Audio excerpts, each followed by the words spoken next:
Selamat sore Ibu. Sore. Perkenalkan, nama saya Intan Yaku Malik, dari Poltekkes Kemenkes Manado, D3 Keperawatan. Pada saat ini saya berada di sini, saya akan melakukan penyuluhan kepada Ibu mengenai kolesterol. Apakah Ibu bersedia? Iya. Sebelumnya, apakah Ibu pernah mendengar mengenai kolesterol? Iya. Jadi menurut Ibu apa itu kolesterol? Kolesterol itu sebuah penyakit. Oh, penyakit.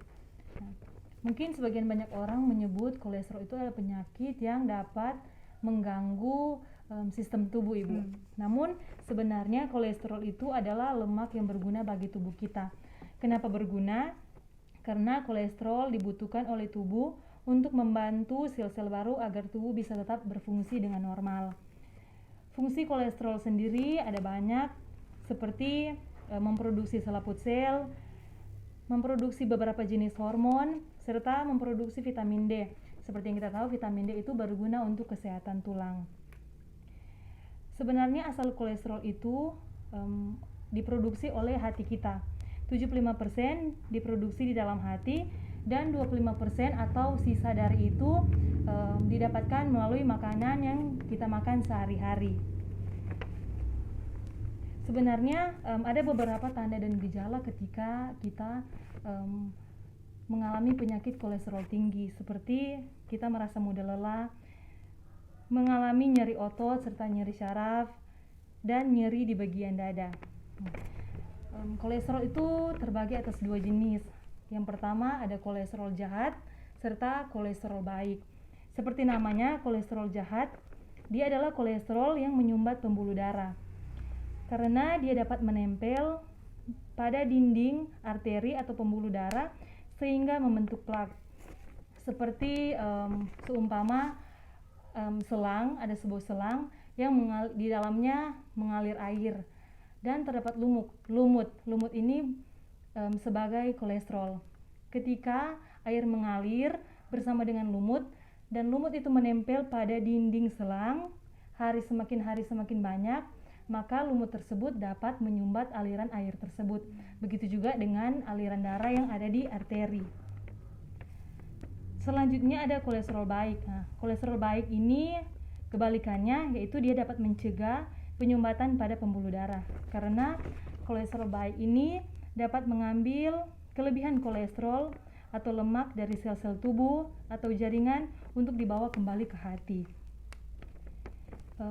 Makanan-makanan yang dapat meningkatkan kolesterol baik diantaranya ada kacang-kacangan atau biji-bijian, minyak zaitun, alpukat, kedelai, dan masih banyak lagi. Sedangkan yang dapat meningkatkan kolesterol jahat itu yaitu makanan cepat saji, keju, dan masih banyak lagi. Selain kolesterol, ada juga yang dinamakan dengan trigliserida, yaitu dia adalah lemak juga yang berguna bagi tubuh kita. Namun jika dikonsumsi dengan melebihi batas normal, itu juga bisa menjadi buruk bagi tubuh kita. Trigliserida ini sebagai sumber tenaga, karena lemak dari makanan yang kita makan sehari-hari atau yang kita konsumsi akan dipecah dan diubah menjadi energi. Ada beberapa faktor lain yang dapat meningkatkan kolesterol, yaitu berat badan. Orang yang mengalami kegemukan lebih rentan mendapat penyakit kolesterol tinggi karena lemak yang menumpuk dalam tubuhnya. Yang selanjutnya ada aktivitas fisik. Kita harus rajin berolahraga minimal 2-3 kali seminggu. Gender juga berperan, karena pada wanita kadar kolesterol dan trigliserida akan naik ketika wanita tersebut mengalami menopause. Merokok juga merupakan penyebab lain dari kolesterol, dan juga ibu harus rajin-rajin melakukan pemeriksaan kepada dokter untuk memeriksakan kadar kolesterol yang ada di dalam tubuh ibu. Selanjutnya ibu, ada makanan sumber kolesterol atau makanan yang dapat meningkatkan kadar kolesterol dalam tubuh ibu, yaitu seperti yang sudah saya bilang tadi, makanan cepat saji, ada kuning telur, jeroan sapi, daging babi, daging ayam yang berkulit, begitupun daging bebek yang berkulit, serta keju dan susu. Jadi ibu harus mengontrol makanan apa makanan yang ibu konsumsi sehari-hari. Selanjutnya cara pencegahan. Cara pencegahan kolesterol yaitu ibu harus mengatur pola makan ibu, dan ibu harus rajin berolahraga atau meningkatkan aktivitas ibu. Terlebih ibu harus menjalani pola hidup dan sehat. Apakah sampai sini ada yang ibu tidak mengerti atau yang ingin ditanyakan? Tidak ada. Oh, baiklah. Jadi sampai di sini penyuluhan dari saya.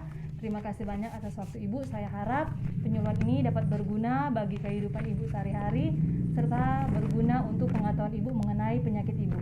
Terima kasih.